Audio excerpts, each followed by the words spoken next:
Assalamualaikum warahmatullahi wabarakatuh.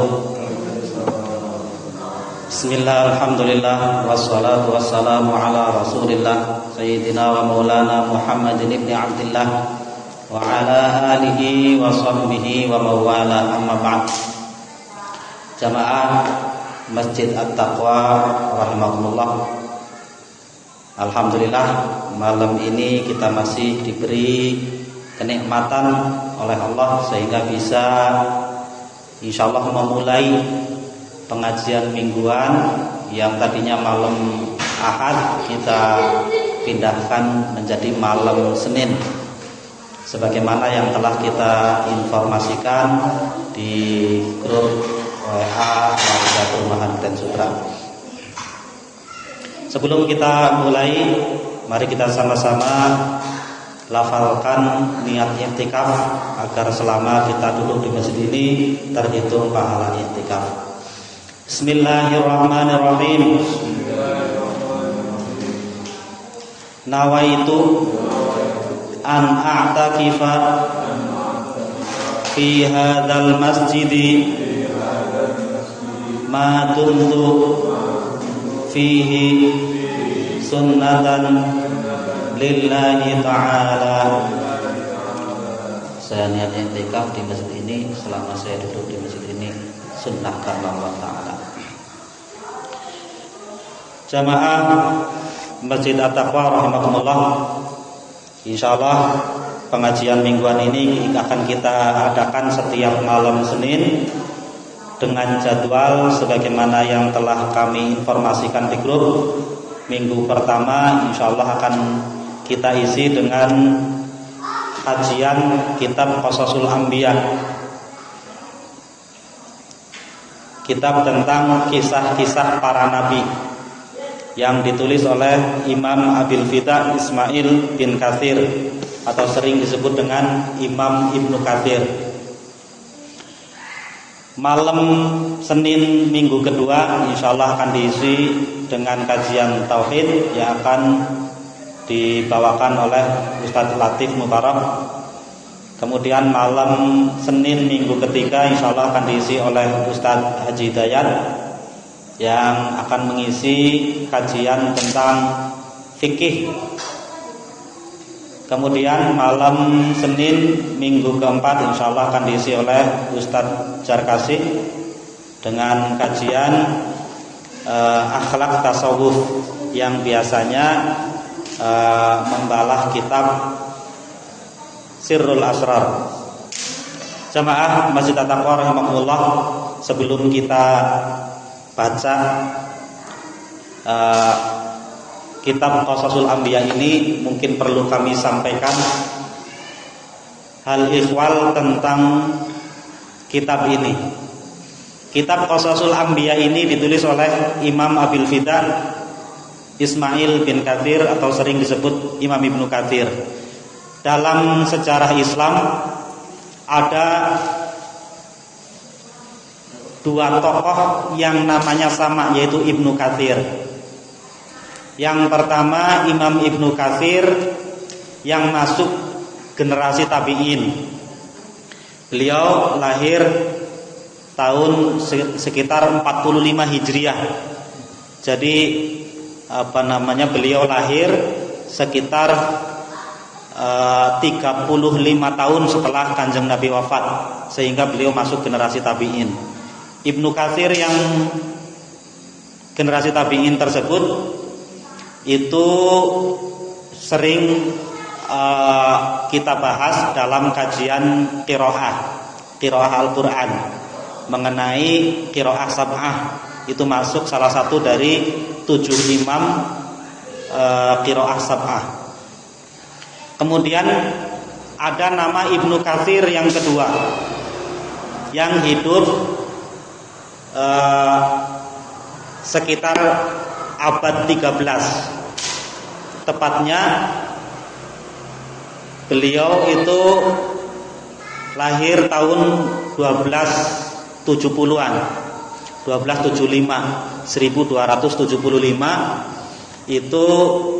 Kalau di tanah Jawa ini baru dimulai kerajaan Majapahit dan juga Pajajaran. Jadi masih di zaman itu beliau ini hidup. Beliau dilahirkan di Damaskus yang sekarang Suriah namanya. Nah, kebetulan kelahiran beliau itu di zaman peralihan. Jadi ketika dulu Damaskus itu masuk dinasti Abbasiyah, kejayaannya, keemasannya itu luar biasa. Kemudian tahun 1219 itu diserang oleh Mongol yang dipimpin oleh Hulagu Khan. Nah, di antaranya kakeknya Imam Ibnu Katsir ini yang terusir dari tanah kelahirannya. Kemudian beliau pindah ke Mesir. Nah, di sana beliau dibesarkan di bawah dinasti Mamluk, dinasti Mamalik. Kalau melihat zamannya ini juga zaman baru permulaan dinasti Utsmaniyah, Turki Utsmani itu dimulai dari sini. Ini masih sezaman dengan Ertugrul, Osman bin Ertugrul. Kalau kita lihat filmnya di TV itu. Nah, di situ itu memang umat Islam waktu itu sedang terombang-ambing. Karena datang serangan yang luar biasa dari Mongol yang dipimpin oleh Hulagu Khan, dan kemudian dinasti Abbasiyah dikuasai oleh orang-orang Mongol. Bahkan di mana-mana terjadi pembantaian oleh orang Mongol. Nah, ternyata Ibnu Katsir ini kalau dirujuk nasabnya itu dari satu bapak dengan Sultan Salahuddin Al-Ayyubi. Ke atas-atasnya bapaknya Salahuddin Al-Ayyubi itu masih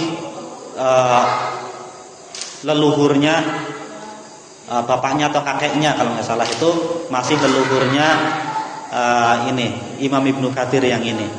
Beliau sebenarnya itu orang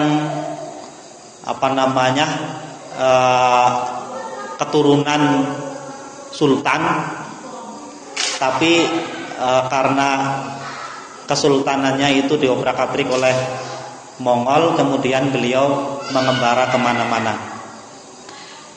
Nah, beliau memang dari kecil sudah menggeluti keilmuan, jadi belajar segala macam tentang ilmu-ilmu keislaman, baik Al-Quran, tafsir, hadis dan sebagainya, kepada ulama-ulama di zaman beliau.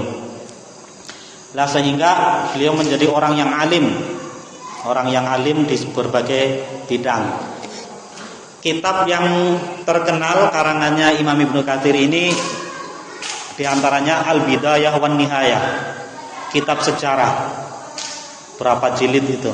Jadi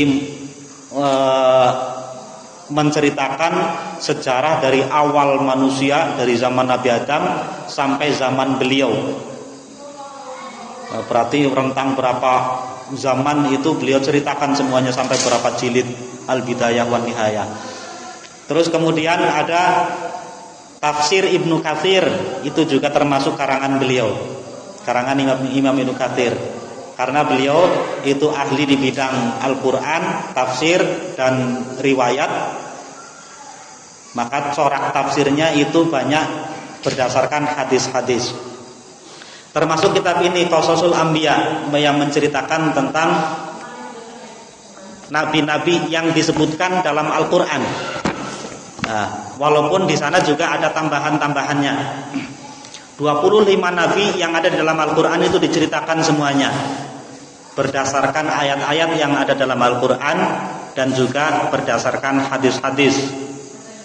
Dengan beberapa tambahan, ada juga kisah tentang Nabi Khidir yang sempat disinggung di dalam Al-Quran, yang mengisahkan antara Nabi Musa alaihissalam dan Nabi Khidir.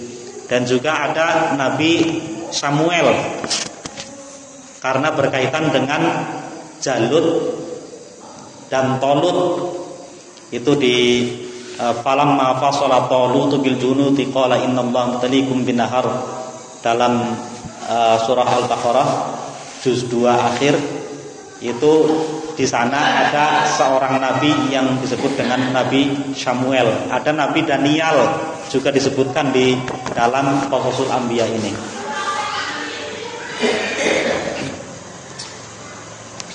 Dalam menulis kitabnya ini biasanya dimulai dari ayat-ayat Al-Quran yang menceritakan tentang Nabi tersebut secara urut. Dimulai dari Nabi Adam, kemudian Nabi Idris, Nabi Hud, Nabi Adam, Idris, Nabi Nuh, Nabi Hud, Nabi Soleh, Nabi Ibrahim, dan seterusnya secara urut sesuai dengan zamannya. Jadi Nabi yang pertama lahir sampai Nabi Isa. Hanya saja Nabi Muhammad itu nggak diceritakan di sini. Karena apa? Karena yang membahas tentang Nabi Muhammad itu sudah banyak sekali.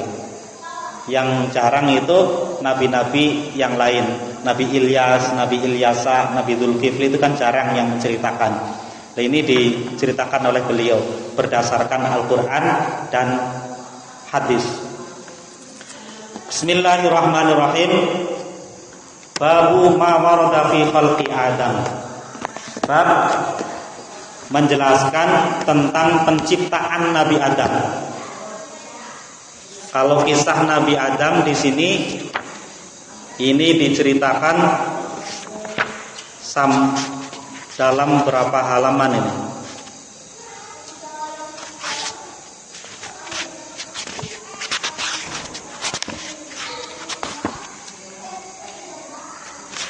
Banyak sekali halamannya ini, 47, 40. Ini masih tentang Nabi Adam. Lebih dari 42 halaman ini membahas tentang Nabi Adam. Kalau disampaikan semuanya ini nggak akan selesai. Nah, oleh karenanya tadi saya sudah baca semuanya 40 halaman. Saya ringkas saja ringkasannya mengenai biografi Nabi Adam dan kisah Nabi Adam yang ada dalam Al-Quran. Yang pertama mengenai Nabi Adam itu, khalaqallahu Adam ba'dal jinni bi alfai am. Nabi Adam itu diciptakan setelah penciptaan bangsa jin setelah 2000 tahun. Jadi 2000 tahun setelah penciptaan jin, bangsa jin itu baru diciptakan Nabi Adam. Sebelum bangsa jin diciptakan malaikat. Nah, itu berdasarkan riwayat yang ada dalam hadis-hadis yang disebutkan dalam kitab ini. Kemudian Nabi Adam itu khuliqa min salsalim min hama'im masnun. Ini sebagaimana disebutkan dalam Al-Quran bahwa Nabi Adam itu diciptakan dari min salsalin, dari tanah yang hitam, min hama'im masnun, tanah liat yang hitam yang dibentuk, masnunun yang dibentuk. Jadi diciptakan dari tanah liat yang dibentuk. Ceritanya dalam sebuah hadis disebutkan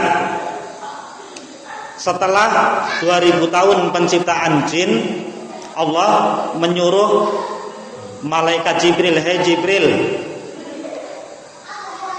inni ja'ilun fil ardi khalifah."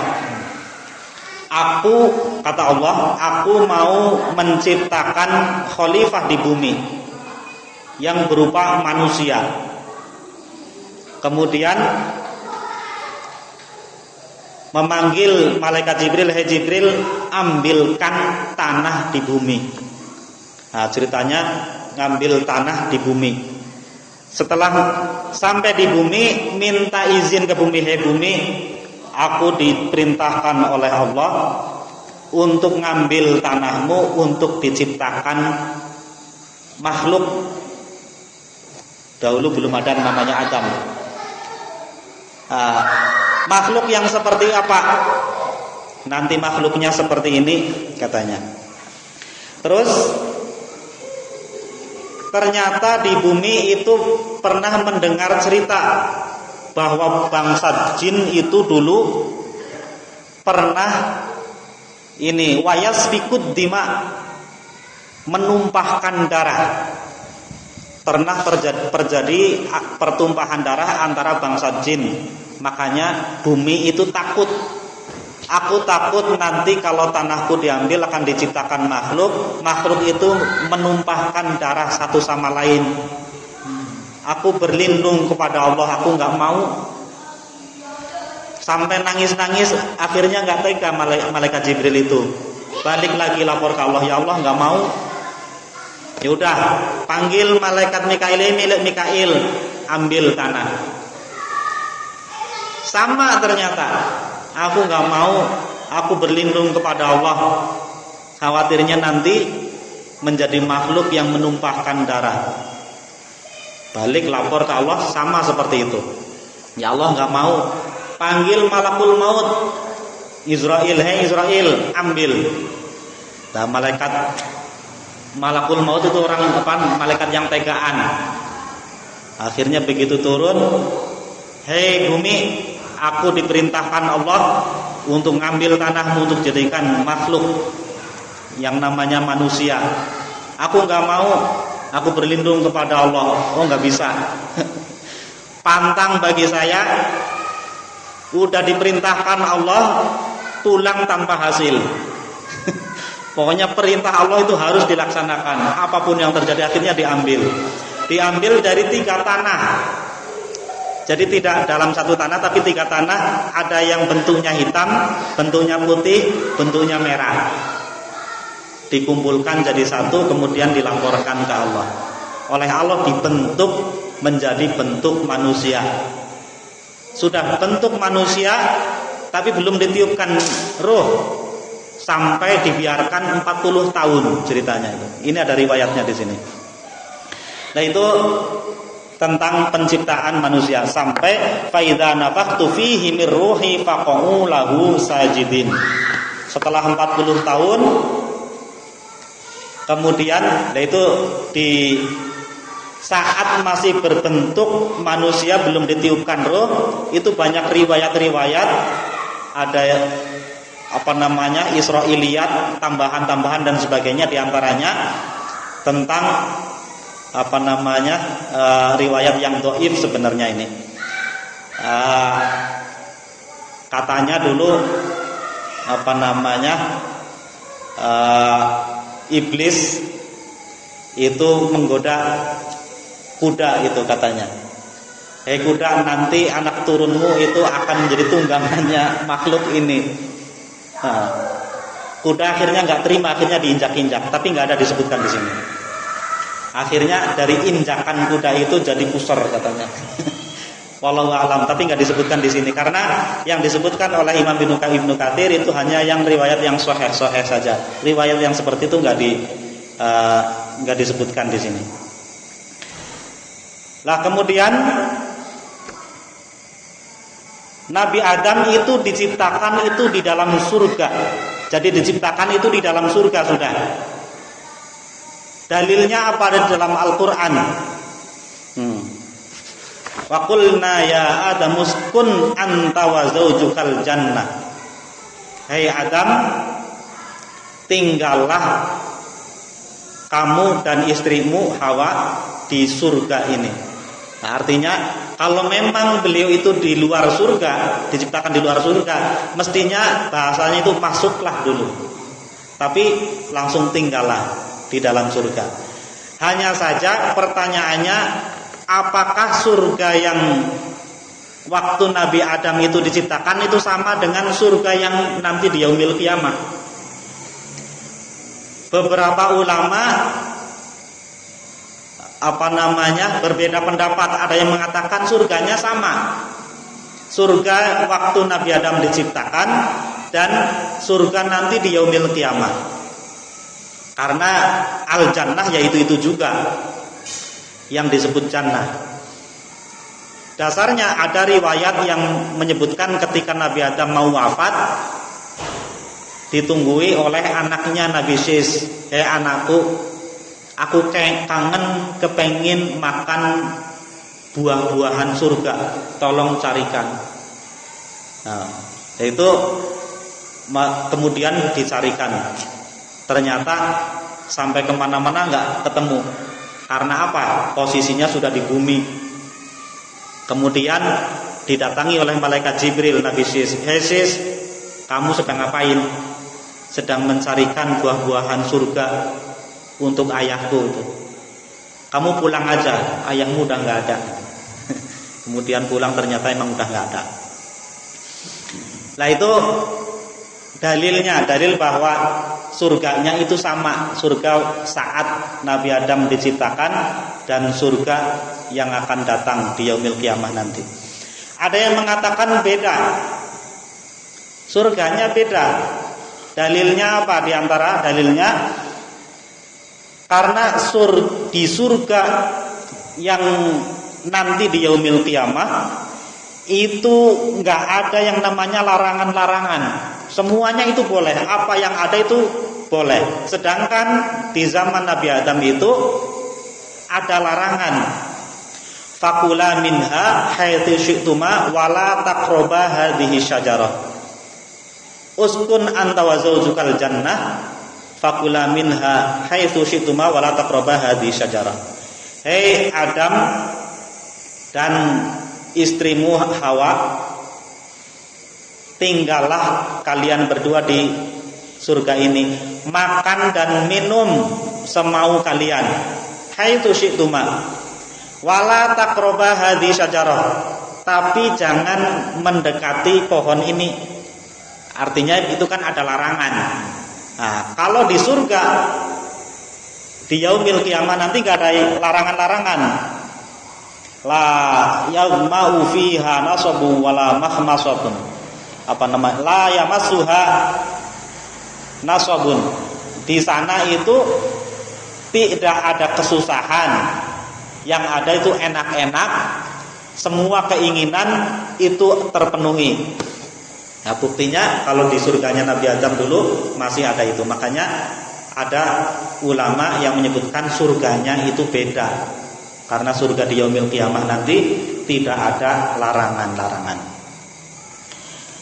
Kemudian dalam hadis-hadis, kalau dalam Al-Quran tidak disebutkan, tapi dalam beberapa hadis disebutkan umurnya itu waktu lahirnya Nabi Sis, umur beliau itu sudah 130 tahun. Sampai setelah lahirnya Nabi Sis itu masih hidup 800 tahun. Jadi kalau di total itu 930 tahun. Iya Pak? 130 tambah 800 ya, 930 tahun umurnya Nabi Adam. Nah, 930 tahun kalau zaman dulu Nabi Nuh aja 950 tahun. Nah, hanya saja semakin kesini itu semakin pendek umur manusia. Nah, dulu Nabi Adam 930 tahun. Ini sebagian riwayat. Nah, ada riwayat lagi Nabi Adam itu punya kekhususan di antara nabi-nabi yang lain. Nanti di yaumil qiyamah berdasarkan riwayat itu semua manusia itu tidak ada yang punya jenggot. Semuanya bersih. Hanya Nabi Adam yang punya jenggot. Nah, kekhususan kedua, nanti di surga itu nanti semua orang itu dipanggil dengan namanya masing-masing ketika di dunia. Kalau tradisi bangsa Arab, kadang ada yang melakopkan, menisbatkan dengan anaknya. Ada Aba Muhammad, ada Aba Ibrahim, bapaknya Ibrahim. Abul Fida, bapaknya Fida. Ini nama Ibnu Katsir, itu bukan nama aslinya, namanya Ismail, tapi sering dipanggil Abul Fida, bapaknya Fida. Dia punya anak namanya Fida. Ibnu Katsir anaknya Katsir, artinya kakeknya itu namanya Katsir, anaknya Pak Kasir, itu istilahnya itu seperti itu.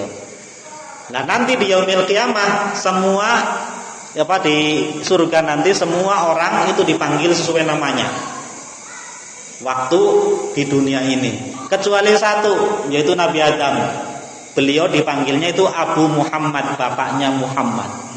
Padahal beliau nggak punya anak namanya Muhammad, tapi dinisbahkan kepada Kanjeng Nabi Muhammad SAW, karena beliau bapaknya para nabi yang ditutup oleh Nabi Muhammad SAW. Kemudian mata ba'da an ra'a dzurriyyatahu, beliau itu wafat setelah melihat anak cucunya berjumlah 400.000. Ya wajar, selama 930 tahun sudah beranak pinak sampai 400.000 jiwa. Ya bayangkan hampir 1000 tahun, ya pasti lebih itu satu keturunan. Orang dari satu kakek aja itu bisa berapa, apalagi ini sampai 950 tahun. Bani Adam nasabuhu tantahi ila Sis. Yang masyhur Nabi Adam itu anaknya 3 yang banyak disebutkan. Apa namanya? Qabil, Habil, dan Sis. Jadi beliau dalam riwayat itu anna Hawa waladat li Adam 40. Beliau Hawa, Siti Hawa, istrinya Nabi Adam, itu melahirkan dari Nabi Adam itu 40 kali hamil. Setiap hamil 40 anak dari 20 kali hamil. Jadi setiap hamil lahir laki perempuan 20 kali hamil sebanyak 40, berarti 40 orang. Anaknya 40. Tapi dalam riwayat yang lain semua anaknya yang 40 itu meninggal. Nanti keturunan-keturunannya itu semuanya musnah di zamannya Nabi Nuh, ditenggelamkan semuanya. Yang tersisa itu keturunan dari Nabi Sis. Jadi keturunan manusia sekarang itu tidak ada yang keturunan Qabil, Habil. Yang ada itu dari Nabi Sis. Nabi Sis nanti diantaranya punya cucu-cucu namanya Nabi Idris. Nabi Idris kemudian cucu-cucunya nanti sampai Nabi Nuh. Nah, di zaman Nabi Nuh itu dimusnahkan semuanya, yang tersisa cuma Nabi Nuh. Nabi Nuh dan anaknya 3. Nanti di kisah Nabi Nuh itu lebih dijelaskan lagi secara khusus. Matat ba'dahu Hawa bisanatin wahidah. Setelah Nabi Adam umurnya sampai 930 tahun kemudian wafat, setahun kemudian istrinya menyusul wafat. Itu setelah punya anak sebanyak 40, keturunannya sampai 400.000. Itu diantara ringkasan biografi tentang Nabi Adam. Ada 2 kisah besar yang diceritakan dalam Al-Quran mengenai Nabi Adam. Yang pertama tentang penciptaan Nabi Adam, yang kedua kisah tentang Qabil Habil.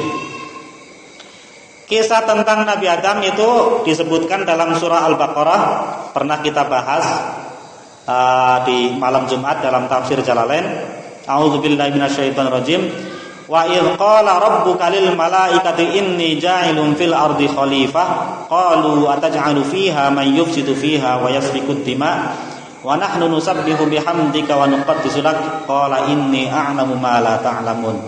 Ini penciptaan Nabi Adam. Suatu ketika Allah berfirman, hai para malaikat, aku akan menciptakan khalifah di bumi. Kemudian para malaikat menjawab, qalu ataj'alu fiha man yufsidu fiha wa yasfiku dima. Wahai Allah, apakah engkau akan menciptakan makhluk yang nanti akan justru merusak bumi itu sendiri dan menumpahkan darah? Pertanyaannya, kok malaikat tak bisa tahu, sedangkan Nabi Adam belum diciptakan? Jadi menurut ulama tafsir memang pernah kejadian ada makhluk namanya jin, bangsa jin itu saling menumpahkan darah. Kenapa berpikirnya kemungkinan manusia kalau diciptakan itu akan seperti itu juga? Karena Allah dalam riwayat yang lain menyebutkan makhluk nanti akan dititipi dua hal. Ada dititipi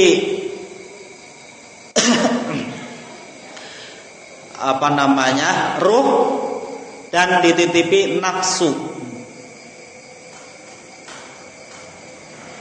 Kalau malaikat itu enggak dititipi nafsu, tapi jin dititipi nafsu. Manusia juga dititipi nafsu. Makhluk yang dititipi nafsu itu kecenderungannya akan merusak. Maka malaikat wajar ketika bertanya kepada Allah, wahai Allah, apakah engkau akan menciptakan makhluk yang juga akan menumpahkan darah nanti, akan merusak bumi dan menumpahkan darah? Nah, tapi jawab Allah, qala inni a'lamu ma la ta'lamun. Aku lebih tahu apa yang kalian tidak tahu. Nah itu kalau Allah itu ya terserah Allah sendiri. Mau menciptakan apapun ya terserah Allah, tidak boleh dibantah. Ya, kemudian wa 'allama Adam al-asma'a kullaha. Setelah diciptakan, kemudian ditiupkan roh, Allah mengajari Nabi Adam nama-nama semuanya. Semua nama-nama ini banyak tafsiran tentang nama. Apakah semua nama yang ada di bumi atau nama-nama Allah, nama-nama keagungan Allah, Asmaul Husna, semuanya. Kemudian tsumma aradahum 'alal malaikati faqala ambiuni bi asma'i haula'i in kuntum shadiqin. Setelah Allah mengajarkan tentang nama-nama, sebagian ulama menyebutkan Asmaul Husna yang diajarkan kepada Nabi Adam itu. Kemudian Allah memanggil para malaikat, "Hei malaikat, coba sebutkan nama-nama yang telah aku ajarkan kepada Nabi Adam." Ternyata malaikat tidak bisa menyebutkan secara sempurna. Ketika ditanya, Nabi Adam bisa menjawab secara sempurna. Nah di situ baru para malaikat menjawab, qalu subhanaka la ilma lana illa ma 'allamtana innaka antal alimul hakim. Para malaikat itu berseru, Maha suci Allah, kami tidak mengetahui kecuali apa yang telah diajarkan Allah kepada kami. Sesungguhnya Engkau, wahai Allah, adalah zat yang mengetahui dan zat yang bijaksana. Nah setelah itu kemudian Allah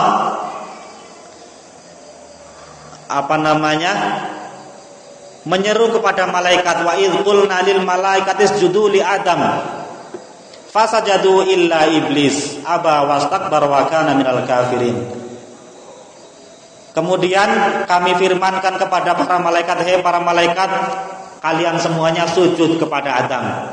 Sujud di sini bukan sujud ibadah menurut Imam Ibnu Katsir. Jadi sujudnya untuk sujud hormat, bahwa Nabi Adam itu sudah dititipi ilmu oleh Allah tentang asma-asma itu.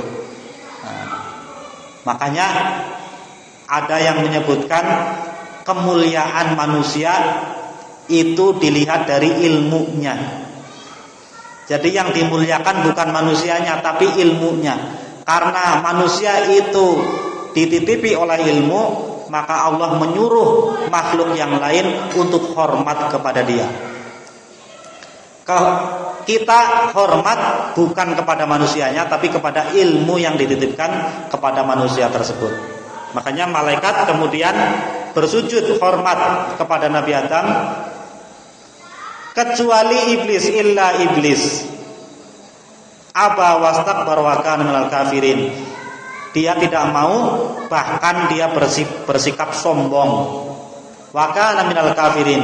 Dia termasuk orang dari golongan orang-orang yang kafir, golongan yang kafir, ingkar dari perintah Allah.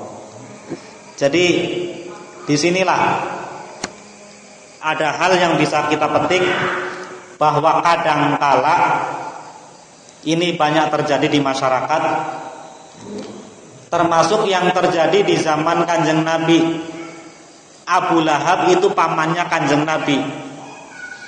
Tiba-tiba seorang paman disuruh nurut sama ponakan. Kalau disuruh nurut oleh bapaknya itu gampang, anak disuruh nurut ke bapak itu gampang. Tapi paman disuruh nurut kepada ponakan itu kadang gengsi. Atau senior disuruh nurut kepada junior, itu gengsi kadang itu. Yang membuat dia tidak mau bukan dia itu mau menolak perintah. Gak mungkin makhluk Allah itu yang betul-betul tahu di hadapan Allah langsung itu menolak perintah Allah. Gak mungkin berani. Tapi yang dilihat itu bukan Allahnya yang memerintahkan, tapi gengsinya yang menutupi itu.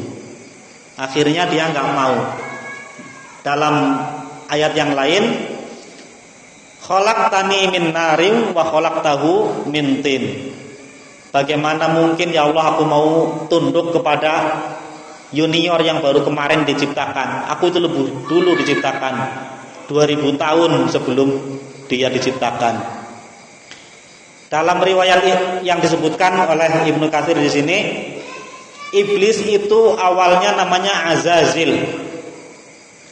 Azazil ini dulu adalah hamba yang taat, bahkan dari menjadi pimpinannya hamba-hamba Allah yang mengabdi kepada Allah. Para malaikat itu aja, semua malaikat itu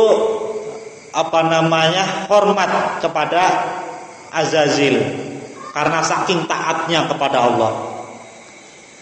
Nah, sampai datang Nabi Adam ini.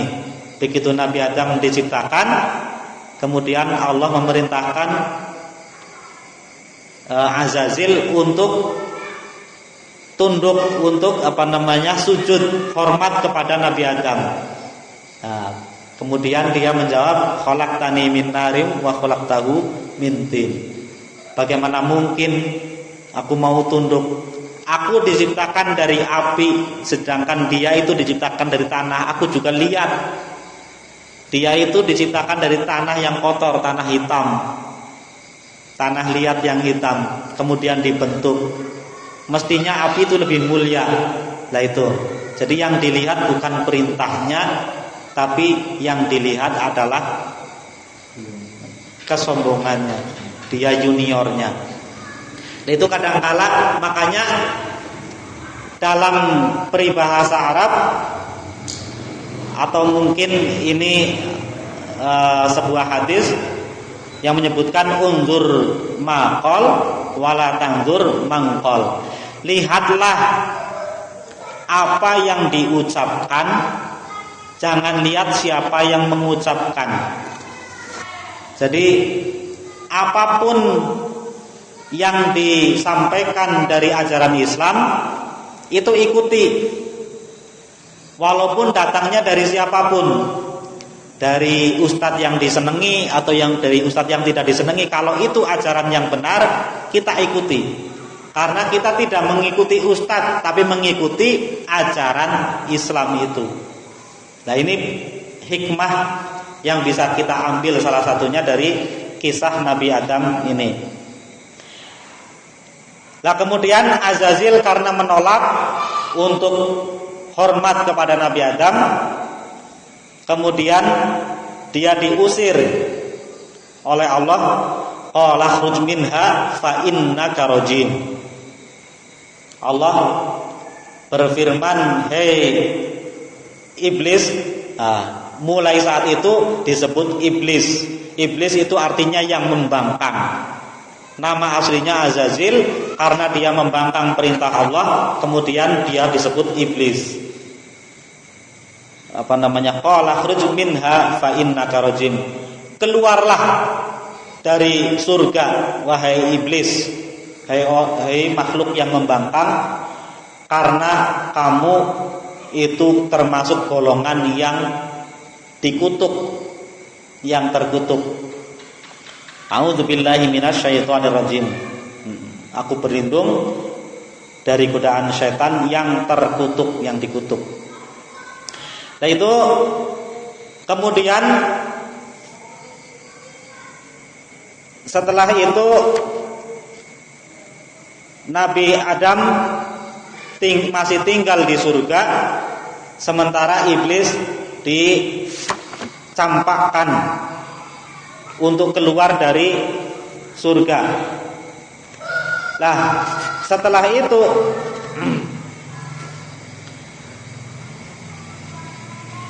setelah iblis itu diusir dari surga, kemudian iblis itu kemudian bersumpah. Ini disebutkan di dalam Al-Qur'an surat Al-Hijr. Qala rabbi bima aghwaytani la uzayyinana lahum fil ardi wa la ughwiyannahum ajma'in. Wahai Allah Tuhanku, karena Engkau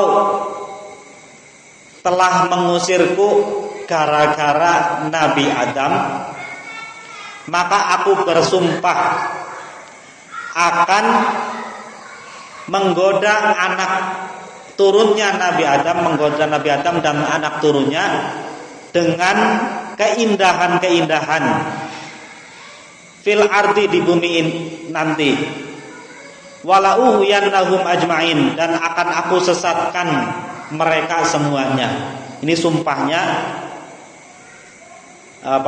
iblis setelah diusir dari surga. Tapi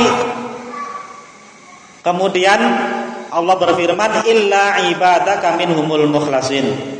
Iblis itu mengucapkan hanya kecuali hamba-hambamu yang ikhlas-ikhlas, yang diikhlaskan, yang tidak bisa aku goda. Jadi semua anak turunnya Nabi Adam itu akan bisa digoda oleh iblis dan bala tentaranya, kecuali hamba-hamba Allah yang diikhlaskan, yang ikhlas dan diikhlaskan, orang-orang yang mukhlas. Qala hadza siratun alayya mustaqim. Kemudian dia berkata, hadza siratun alayya mustaqim. Ini adalah jalan yang lurus bagiku. Inna ibadi laisa laka alaihim sultanun illa man ittaba'aka minal ghawin. Allah berfirman, sesungguhnya hamba-hambaku nanti kamu tidak akan mampu untuk menggoda mereka kecuali orang-orang yang bisa mengikutimu dari orang-orang yang tertipu. Orang-orang yang tertipu itu yang bisa digoda oleh iblis. Siapa? Al-ghawin. Orang-orang yang tertipu. Yang tertipu bahwa dunia ini dianggapnya selamanya. Dunia ini dianggapnya abadi. Orang yang tidak tertipu adalah orang-orang yang selalu tujuannya adalah akhirat, bukan dunia. Karena kita diciptakan wa ma khalaqtul jinna wal insa illa liya'budun. Tidaklah aku Allah menciptakan jin dan manusia kecuali untuk menyembahku, agar mereka menyembahku. Jadi kita dan jin semuanya diciptakan oleh Allah adalah untuk menyembah Allah, untuk beribadah kepada Allah. Kemudian Allah memberikan karunia di dunia ini berupa nikmat-nikmat. Kadang-kadang ada orang-orang yang tertipu dengan nikmat-nikmat itu. Diberi harta yang banyak bukan digunakan untuk menyembah kepada Allah, untuk mengabdi kepada Allah, tapi malah tertipu untuk bersenang-senang. Jadi dia tertipu. Harusnya semua apa yang dikaruniakan oleh Allah itu digunakan untuk beribadah kepada Allah. Dikasih kesehatan digunakan untuk ibadah kepada Allah. Dikasih harta digunakan untuk ibadah kepada Allah. Bagaimana ibadah dengan harta? Dengan berzakat, dengan berinfak, membantu orang-orang yang membutuhkan dan sebagainya, itu tentu ibadahnya. Karena Allah memerintahkan zakat, berzakat. Allah memerintahkan untuk berinfak dan sebagainya. Wa anfiqu fi sabilillah, dan infakkanlah harta-harta kalian di jalan Allah. Tasarrufkan, digunakanlah harta-harta untuk di jalan Allah, untuk menafkahi anak istri, untuk keperluan ibadah dan sebagainya dan sebagainya. Tidak hanya untuk senang-senang. Orang yang hanya menggunakan harta untuk senang-senang berarti dia mungkin termasuk orang-orang yang tertipu. Atau bahkan hidupnya difokuskan untuk mencari harta terus. Boleh jadi dia malah tertipu, karena tujuan hidup itu bukan untuk itu. Tujuan hidup bukan untuk mencari harta. Nah, setelah dapat harta, kemudian menghabiskan harta tersebut. Jadi tujuan untuk menyembah dan beribadah kepada Allah itu jadi tidak tercapai. Wa inna jahannama la mau'iduhum ajma'in. Sesungguhnya jahanam, neraka jahanam adalah tempat kembali mereka semuanya, orang-orang yang tertipu itu. Laha sab'atu abwabin likulli babin minhum juz'um maksum. Neraka jahanam itu memiliki 7 pintu. Setiap pintu dari 7 itu ada bagian-bagian yang tertentu. Makanya ketika kita baca Allahumma ajirna minan nar, baca 7 kali, diniatkan agar kita terhindar dari 7 pintu jahanam itu. Nah, itu diantara hal yang berkaitan dengan kisah penciptaan Nabi Adam. Nah, kemudian singkat cerita, Nabi Adam kemudian karena iblis itu sudah bersumpah untuk menggoda dan memasukkan anak turunnya Nabi Adam untuk masuk neraka jahanam, kemudian mulai menggoda Nabi Adam. Ada banyak cerita tentang cara menggodanya iblis Nabi Adam agar mau memakan buah khuldi. Tapi ternyata di buku ini tidak disebutkan. Ada yang cerita yang aneh-aneh, iblis itu menyerupai ular dan sebagainya, tapi tidak disebutkan. Hanya saja yang disebutkan yang jelas-jelas dalam Al-Quran Fa'azallahuma syaitanu anha fa akhrajahuma mimma kana fihi wa qulna ihbitu ba'dukum li ba'din adu wa lakum fil ardi mustaqarrun wa mata'un ila hin. Kemudian fa'azallahuma syaitan. Syaitan, iblis itu yang sudah menjadi syaitan, itu menggoda Nabi Adam. Wa qasamahuma inni lakuma laminan nasihin. Kemudian yang disebutkan di dalam Al-Qur'an dia iblis itu fawaswasa ilaihi syaitan. Syaitan iblis itu kemudian berkata kepada Nabi Adam, qala ya Adamu hal adulluka ala syajaratil khuldi wa mulkil la yabla. Hei Adam, mau enggak aku tunjukkan satu pohon yang akan membuatmu kekal di dalam surga ini. Padahal kemarin Nabi Adam sudah diwasiatkan oleh Allah, silahkan makan dan minum sepuas kalian, asalkan jangan mendekati pohon ini.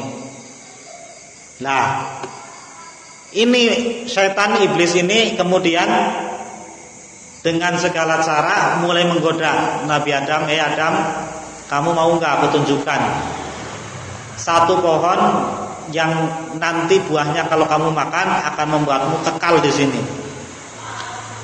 Nah, singkat cerita,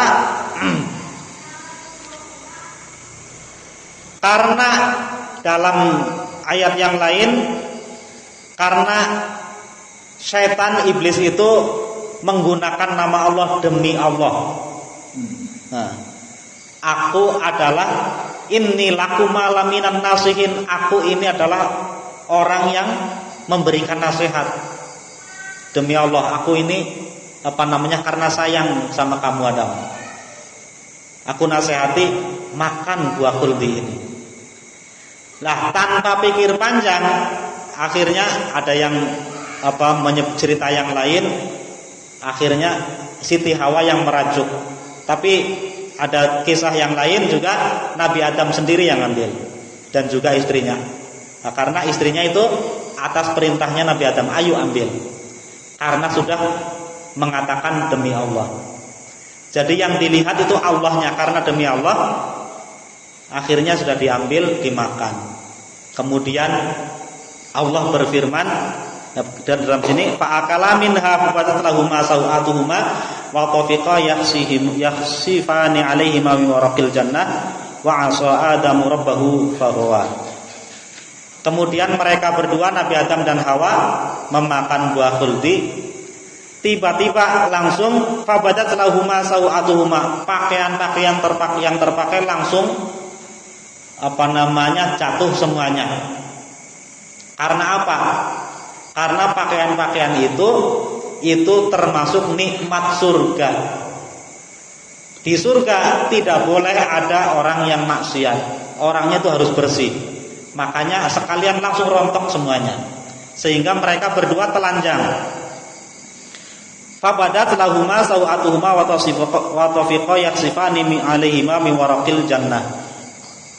Begitu mereka berdua telanjang, malu, akhirnya menutupi kemaluan masing-masing.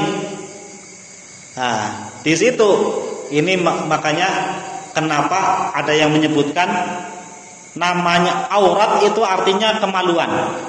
Sesuatu yang apabila dibuka itu akan menjadi malu.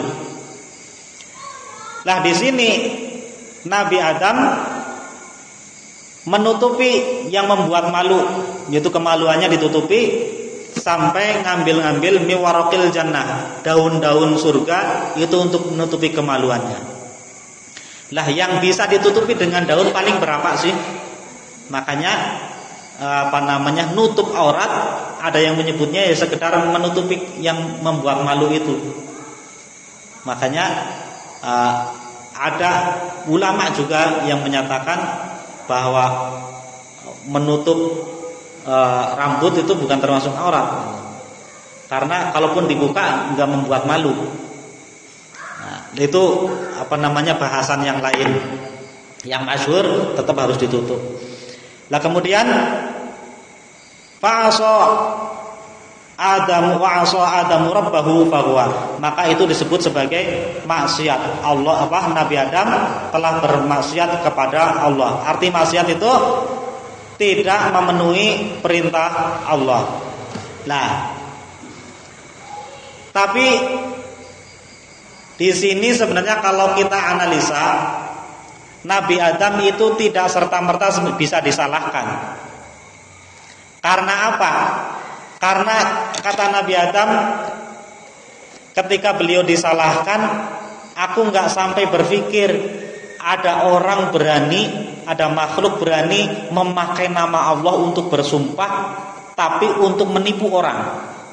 Karena dalam pengetahuannya Nabi Adam, kalau nama Allah sudah disebut, itu pasti benar. Makanya langsung dilaksanakan tanpa melihat apapun. Ini berarti perintah Allah, langsung diambil. Kalau soal kemarin dilarang, itu perintah larangan. Kalau sekarang ada perintah baru, berarti harus dilaksanakan. Ya misalkan kita kemarin melarang anak untuk main-main, karena sudah besar, kemudian yaudah main aja. Artinya sekarang sudah boleh. Nah, dalam pemahamannya Nabi Adam, berarti ada perintah dari Allah ini, suruh makan, karena nama Allah disebut itu, demi Allah itu. Akhirnya makan. Makanya Allah satu sisi menyalahkan karena itu tidak langsung dari Allah, perintahnya hanya lewat iblis itu. Iblis yang menyalahgunakan nama Allah.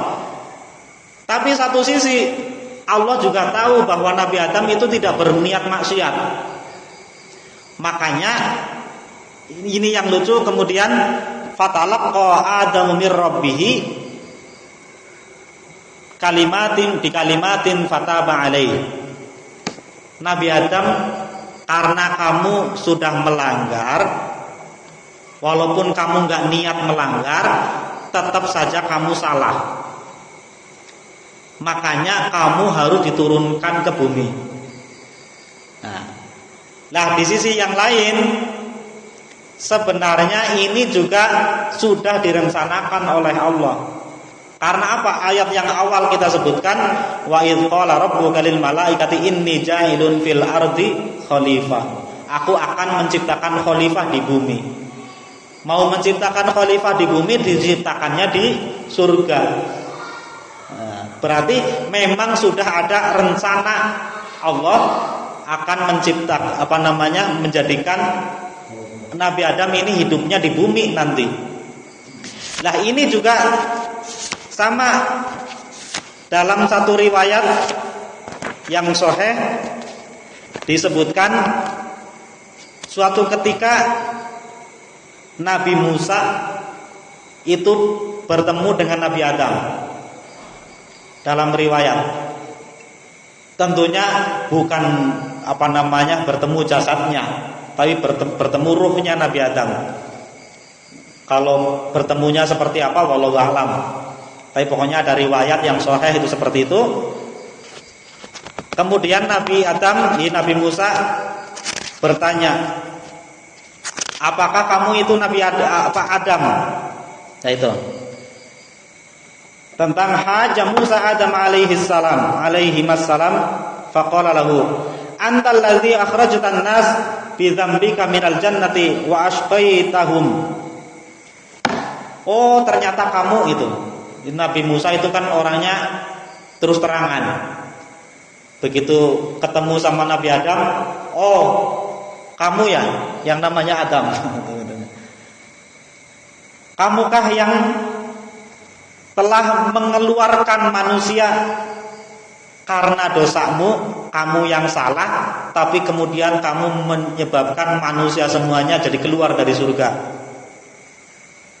dan membuat mereka susah.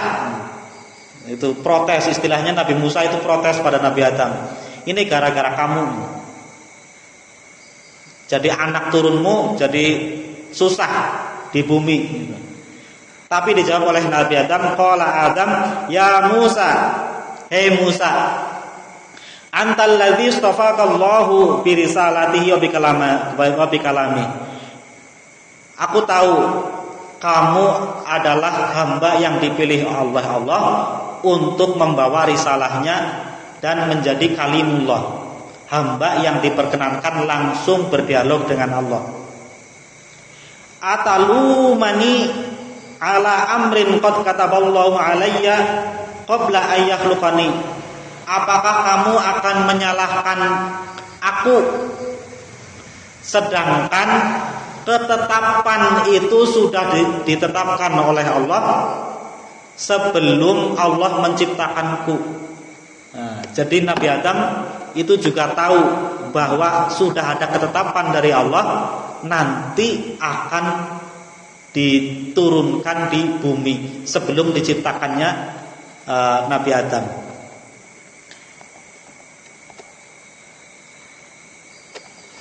Nah itu diantaranya hadis yang menegaskan bahwa Nabi Adam itu tidak salah karena memang sudah ditetapkan oleh Allah. Makanya kita tidak pantas, tidak sopan kalau menyalahkan Nabi Adam. Memang sudah ada ditetapkan seperti itu. Dan Nabi Adam itu berbuat itu bukan karena menentang Allah, menentang perintah Allah, tapi karena tertipu dalam pemahamannya Nabi Adam bahwa ketika nama Allah disebut berarti semuanya itu pasti akan tunduk, nggak akan ada yang berani menggunakan nama Allah. Ya seperti kita itu menggunakan nama orang gitu. Kalau sampai orang itu tahu, itu kan pasti marah. Sedangkan Allah itu pasti maha tahu. Nggak mungkin nama Allah disebut sedangkan Allah maha tahu. Nanti pasti akan murka. Benar Allah murka. Murkanya kepada iblis itu, kemudian diusir itu makanya. Nah itu makanya Allah juga tidak menyalahkan, tapi sudah jadi aturan siapa yang melanggar itu harus dihukum. Dihukumnya akhirnya dikeluarkan dari surga. Tapi walaupun dihukum, tetap aja uniknya Allah ngasih bekal. Hei Adam, kamu memang harus turun ke bumi, tapi aku kasih bekal ini. Bi kalimatin fataba alaih. Aku kasih bekal. Kamu memang salah, tapi kalau kamu mau baca ini, kesalahanmu akan aku hapus. Nah, kemudian apa kalimat itu? Kalimat yang dibekalkan oleh Allah yaitu Rabbana zalamna, qala Rabbana zalamna anfusana wa illam taghfir lana wa tarhamna lanakunanna minal khasirin. Qala Nabi Adam dan Nabi Hawa berkata, Rabbana zalamna, wahai Tuhan kami telah berbuat zalim anfusana atas diri kami. Wa illam taghfir lana, seandainya engkau tidak mau mengampuni kami, wa tarhamna, dan tidak menyayangi kami, tidak mengasihi kami, lanakunanna minal khasirin, maka kami akan termasuk orang yang rugi. Makanya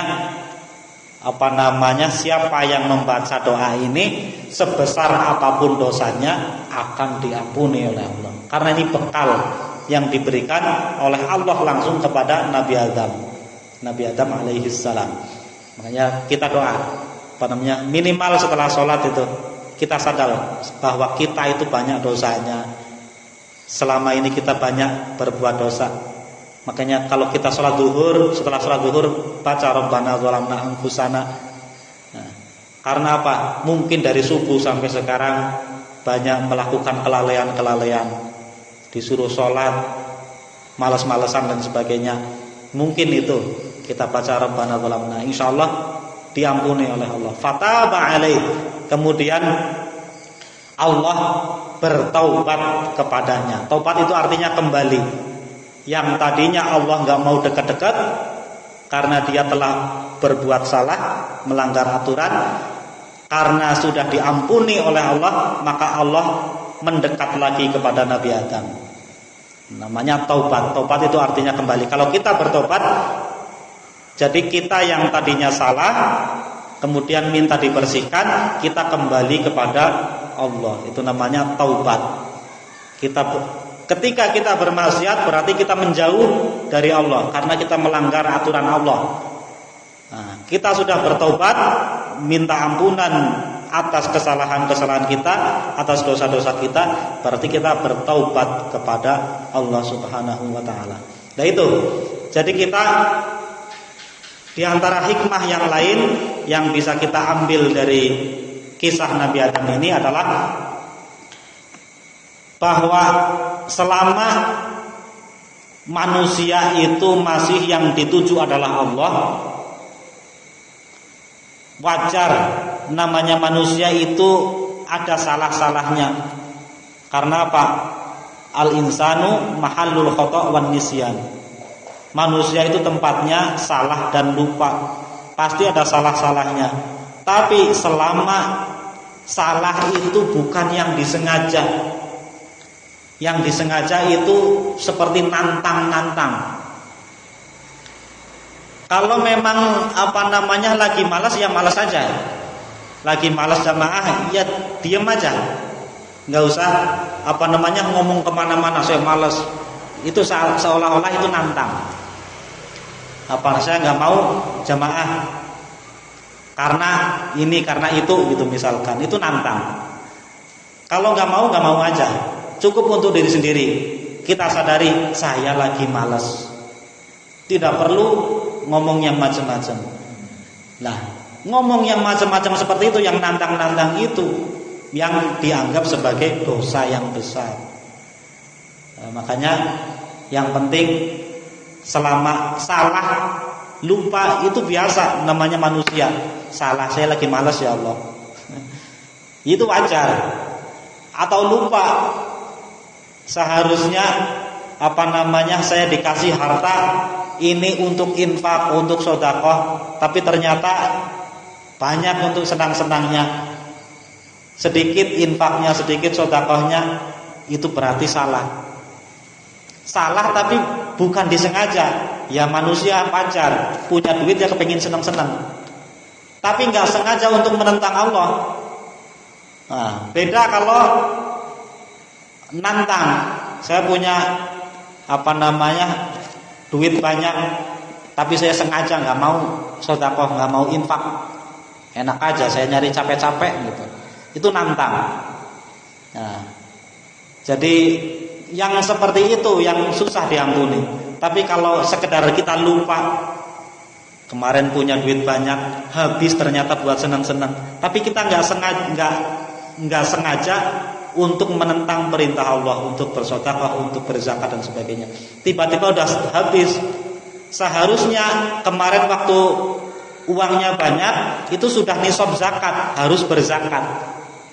Tapi kita lupa karena kepengin untuk senang-senang, itu wajar, manusiawi.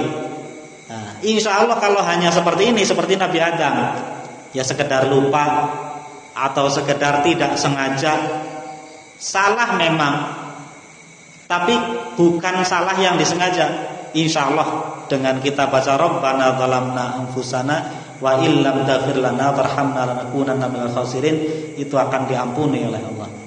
Dan kalau sudah diampuni, maka kita akan dekat lagi dengan Allah Subhanahu wa taala.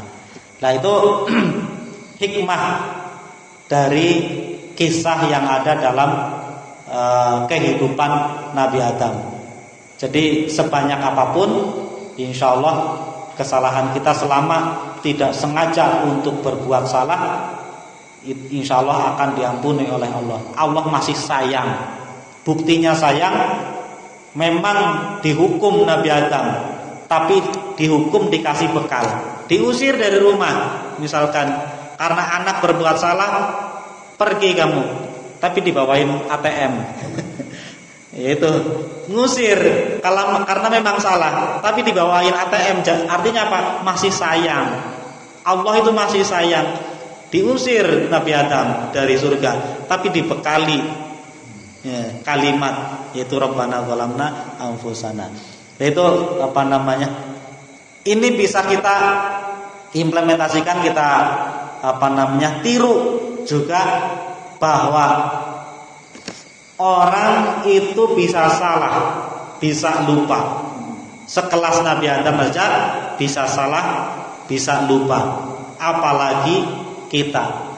Tapi kita tidak boleh memandang semua kalau orang sekali salah dianggap salah terus. Karena salah itu yang baik salah maupun lupa itu ada potensi untuk diampuni oleh Allah. Allah aja mengampuni. Dan kemudian kembali lagi kepada Allah menjadi orang soleh lagi, orang yang diterima sebagai hamba terpilihnya. Nabi Adam kemudian menjadi nabi karena di dunia dan menjadi hamba terkasihnya. Kasih sayangnya Allah kepada Nabi Adam walaupun sudah di bumi, begitu turun ke bumi nggak ada apa-apa, dibekali malaikat. Malaikat Jibril suruh bantu nanam. Karena tiba-tiba lapar, gimana caranya ini makan? Kalau yang di surga itu kan tinggal ngambil, harus nanam dulu, diajarin oleh malaikat Jibril. Itu bentuk dari kasih sayang Allah Subhanahu wa taala. Nah, makanya kita tidak boleh melihat manusia mungkin pernah salah, tapi tidak selalu dia itu berbuat salah. Ketika melihat kesalahan, kita lihat salahnya saja. Manusianya tetap kita hormati. Ada mungkin orang berbuat salah atau menggolimi kita, ngomong buruk tentang kita, memfitnah kita. Kita cukup tidak suka dengan perbuatannya. Tapi sebagai manusia, dia sudah disayang oleh Allah. Dia itu hamba yang terpisah. Artinya orangnya tetap kita hormati. Karena di dalam Al-Quran Allah menyebutkan walaqad karramna bani Adam. Sesungguhnya kami telah memuliakan anak turun Nabi Adam. Itu Allah sudah memuliakan. Makanya kita juga harus memuliakan manusia yang lain. Kita menghormati orang lain. Allah saja menghormati, memuliakan, kita juga harus memuliakan. Soal dia bersalah, kita cukup melihat kesalahannya saja, menghukumi kesalahannya. Makanya orang itu tidak bisa melekat selalu. Kalau kesalahan sama orang itu berbeda. Namanya mencuri itu bisa dilakukan oleh orang muslim, orang non muslim, itu bisa dilakukan. Jadi yang dihukum itu kesalahannya, baik itu muslim atau non muslim, itu sama saja, sama-sama salah, namanya mencuri. Tapi orangnya tidak boleh kita rendahkan. Cukup kesalahannya saja yang dihukum, bukan orangnya. Nah, makanya dihukum sesuai dengan kesalahannya. Ya mencuri ayam, ya cukup dipukul 2 kali atau apa gitu. Kalau di penjara cukup 1 hari. Nah, kalau yang korupsi 2 triliun misalnya, yaitu harusnya yang puluhan tahun, harus beda. Jangan sampai yang puluhan triliun, miliaran itu dihukumnya 15 tahun, 4 tahun. Yang maling ayam juga sama 2 tahun, itu kan nggak adil yang seperti itu. Jadi dia tidak melihat kesalahannya, tapi melihat orangnya. Mentang-mentang dia pejabat, dihukumnya sedikit. Padahal yang seharusnya kalau memang adil, ya sesuai dengan perbuatannya. Perbuatannya sebesar apa yang dilakukan. Itu mudah-mudahan kita bisa mengambil hikmah dari kisah Nabi Adam ini. Masih ada satu kisah lagi tentang Qabil dan Habil itu, tapi karena waktu sudah malam kita cukupkan sampai sekian dulu. Mudah-mudahan di lain waktu akan bisa kita teruskan kembali. Wallahu a'lam bishawab. Allahumma shalli